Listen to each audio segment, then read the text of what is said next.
यह क्या तुम आजाद कैसे हो गई? बस दुष्ट जादूगरनी, अब तेरा खेल खत्म। धरती परी अपनी जादुई छड़ी से उस दुष्ट जादूगरनी को नष्ट कर देती है। फिर मोनिका से कहती है, तुम्हारा बहुत बहुत शुक्रिया मोनिका। अगर आज तुम समय पर नहीं आती और मेरी मदद नहीं करती तो वह जादूगरनी आज मुझे जान से मार डालती। कोई बात नहीं परी जी, ये तो बस मेरा फर्ज था। अच्छा तो अब मैं चलती हूँ। ठीक है मोनिका, जाओ, मैं तुम्हारा यह एहसान हमेशा याद रखूं। इतना कहकर परी उड़ जाती है। इधर मोनिका अपने मन में सोचती है, अरे परी तो चली गई, पर मैंने तो देखा है कि परी लोगों की मदद करती है, पर इन्होंने मेरी मदद नहीं की। अब मेरा कुछ नहीं हो सकता और मैं भी कितनी पागल हूँ। जरूरी थोड़ी है कि मैंने परी की मदद करी तो बदले में परी भी मेरी मदद करे।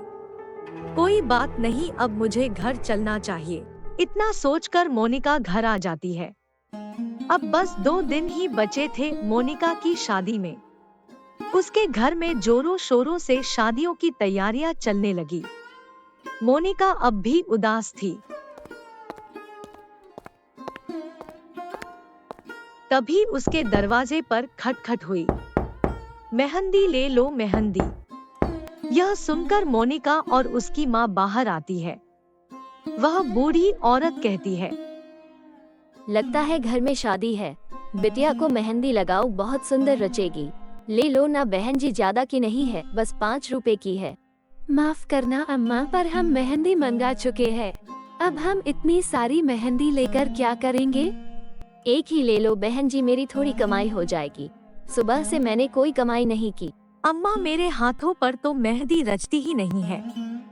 कोई फायदा नहीं है मेहंदी खरीदने का। बेटी, मैं तुम्हें कोई ऐसी वैसी मेहंदी नहीं दे रही हूँ। यह मेहंदी सबसे हटकर है। मेरी बातों पर विश्वास कर देखो, मेरी मेहंदी का रंग तुम्हारे हाथों पर जरूर आएगा। ठीक है अम्मा, आप कहती हो तो दे दो, और ये लो, आप ही कुछ पैसे रख लो। जीती रहो बेटा, देखना तुम्हारी मेहंदी इतनी अच्छी रचेगी कि सब तुम्हारे हाथ को देखते रह जाएंगे। इतना कहकर वह बूढ़ी औरत वहाँ से चली जाती है। मोनिका सिर्फ उस बूढ़ी औरत की मदद करना चाहती थी, इसलिए वह मेहंदी खरीद ली। शाम को शादी के फंक्शन शुरू हो जाते हैं। मोनिका को मेहंदी लगाई जाती है, परंतु मोनिका को पता था कि उसके हाथों पर मेहंदी नहीं रचने वाली, और आखिर में वही हुआ जिसका उसे डर था। अगले दिन मोनिका की शादी थी। सुबह जब मोनिका सोकर उठी तो देखा कि उसके हाथों पर मेहंदी नहीं रची। ये देखकर मोनिका रोने लगती है। तभी उसकी माँ वहाँ आती है और मोनिका को चुप कराती है। चुप हो जा मेरी बच्ची, देखो सब ठीक हो जाएगा। शाम को जब लोग पूछेंगे कि मैंने मेहंदी क्यों नहीं लगाई तो मैं सबको क्या जवाब दूंगी? बस मेरी बच्ची चुप हो जा। मैं सोच रही थी कि जो मेहंदी बूढ़ी अम्मा देकर गई है, एक बार तुम वो लगाकर देखो। पता नहीं क्यों मुझे लग रहा है कि वो अम्मा खास तुम्हें मेहंदी देनी ही आई थी।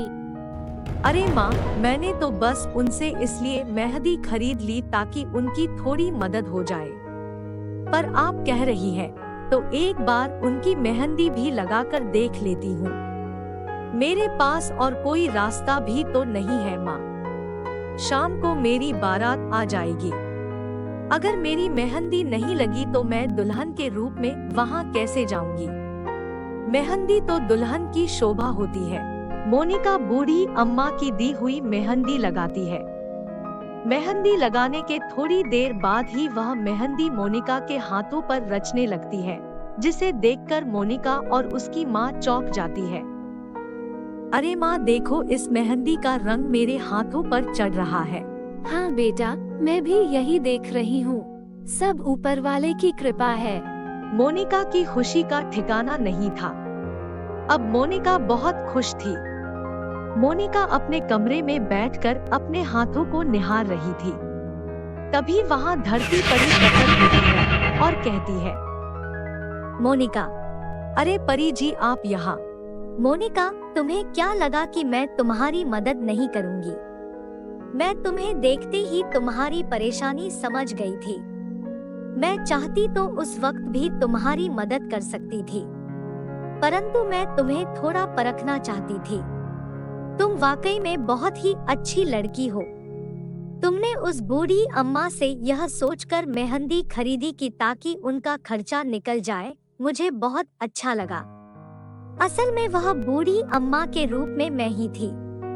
और ये जो मेहंदी तुम्हारे हाथों पर लगी है, यह जादुई मेहंदी है। इस मेहंदी को लगाकर तुम जो भी मांगोगी वह तुम्हें मिल जाएगा। इसे तुम मेरी तरफ से आशीर्वाद समझना और यह मेहंदी कभी खत्म नहीं होगी। इतना कहकर परी वहाँ से चली जाती है। मोनिका अब बहुत खुश होती है।